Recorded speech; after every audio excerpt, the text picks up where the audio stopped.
अस्सलाम वालेकुम जी, मैं हूं आसिम शहज़ाद और आप देख रहे हैं माय यूट्यूब चैनल। आज हम बात करेंगे सस्टेनेबल डेवलपमेंट की। ये एक बहुत ही इम्पॉर्टेंट कॉन्सेप्ट है और मैं ये समझता हूं कि हमारी जितनी भी रिसोर्सेज हैं उनके अंदर अगर सस्टेनेबिलिटी होती है, सस्टेनेबल डेवलपमेंट होती है, तो ये बहुत एक अच्छी चीज़ है और इससे हम अपने रिसोर्सेज को बचा सकते हैं। सबसे पहले हम ये देखते हैं कि सस्टेनेबल डेवलपमेंट है क्या। बेसिकली सस्टेनेबल डेवलपमेंट जो है, इसका मतलब ये है कि when we are going to meet our current need, we should think about the need of our future generation. मतलब उनकी जो नीड है उस पर हमें कंप्रोमाइज़ नहीं करना।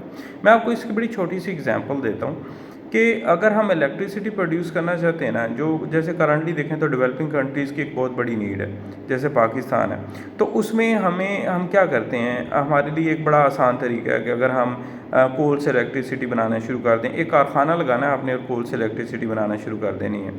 उसके मुकाबले में अगर आप हाइड्रो इलेक्ट्रिसिटी बनाना चाहते हैं, मतलब पानी से, तो उसके लिए आपको डैम या बैराज बनाना पड़ेगा। एक डैम के ऊपर, जो एक बड़े डैम के ऊपर जो कास्ट है वो तकरीबन $1 बिलियन आती है। और अगर आप देखें, कोल से अगर आप फैक्ट्री लगाते हैं और इलेक्ट्रिसिटी बनाते हैं, वो उसका 25% भी नहीं है।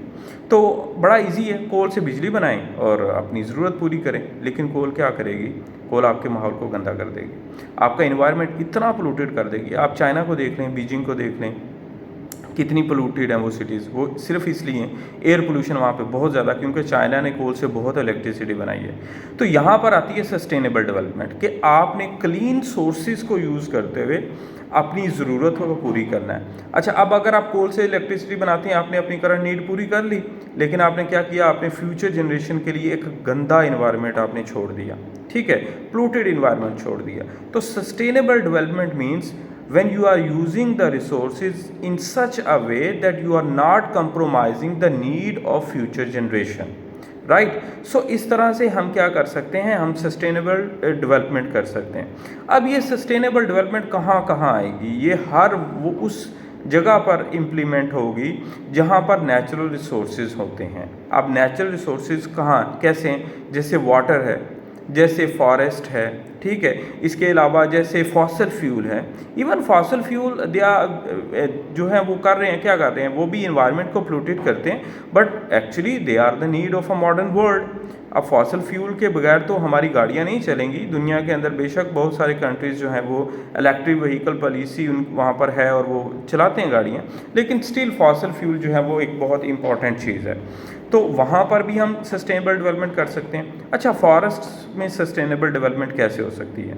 अब जैसे फॉर एग्ज़ाम्पल अब ट्रीज़ जो हैं वो ज़रूरत है, टिम्बर वुड की हमें ज़रूरत होती है, हमने काटना है, उससे हमने फर्नीचर बनाना है, ठीक है, मेडिसिन बनानी है, पेपर बनाना है, तो हमें टिम्बर की तो ज़रूरत है।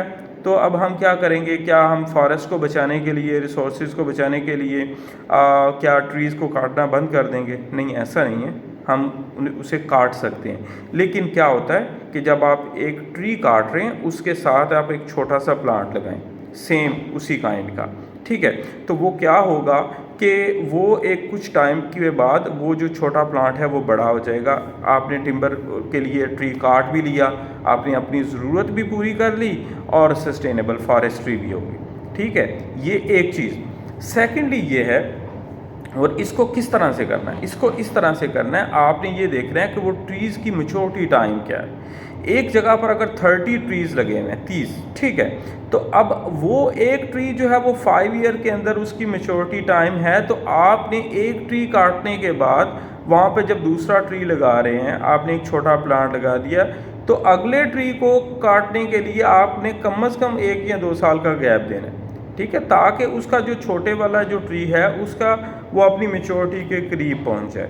तो बेसिकली ये होता है कि फॉरेस्ट के अंदर हमें अगर जैसे हाउसिंग है, मैं आपको एक और एग्जांपल देता हूँ सस्टेनेबल फॉरेस्ट्री की, कि हमने अपने सिटीज़ एक्सपैंड हो रहे हैं, पॉपुलेशन बढ़ रही है, हमने क्या करना है, अपने फॉरेस्ट को काटना है और वहाँ पर हमने कोई हाउसिंग सोसाइटी बनानी है, ठीक हो गया, बनाएं, ज़रूरत है तो बनाना होगा। अब हम बना रहे हैं तो हम क्या करेंगे, जितने एरिया के अंदर हमने फॉरेस्ट बनाया हुआ है, हम फॉरेस्ट लगा हुआ था उसको हम क्लियर किया, हमने वहाँ पे हाउसिंग बनाई, लेकिन हमने उतने ही एरिया की कंट्री में, सिटी में, किसी और जगह पर आउट ऑफ द सिटी जाके देखी और उतने ही एरिया के अंदर हमने फॉरेस्ट प्लांट कर दिया, अफॉरेस्टेशन कर दी, ठीक है, प्लांटेड फॉरेस्ट एक लगा दिया। तो इस तरह से हमने क्या किया, हमने सस्टेनेबल फॉरेस्ट्री कर दी, ये है। फिर इसी तरह नेचुरल रिसोर्सेज हैं, कोई भी नेचुरल रिसोर्सेज है उसको ज़ाया होने से बचाएं, उसको कंजर्व करें। जब आप कंजर्वेशन कर रहे हैं, जब आप रिसोर्सेज को बचा रहे हैं, तो आप क्या कर रहे हैं, you are doing the sustainable management. हर चीज़ के अंदर जो सस्टेनेबल मैनेजमेंट है, सस्टेनेबल डेवलपमेंट है, ये बहुत ज़रूरी है। तो इसे कंप्लीट करते हैं, इसे रैप अप करते हैं। बेसिकली सस्टेनेबल मैनेजमेंट या सस्टेनेबल मींस ऑफ रिसोर्सेज का मतलब ये है कि आप अपनी ज़रूरत भी पूरी करें और उस चीज़ को कंजर्व करें। बेसिकली आप उसे ज़ाया होने से बचाएं। जब आप चीज़ों को ज़ाया होने से बचाते हैं, आप रिसोर्सेज को मैनेज कर रहे होते हैं, then basically you are doing the sustainable management. Okay, thank you so much.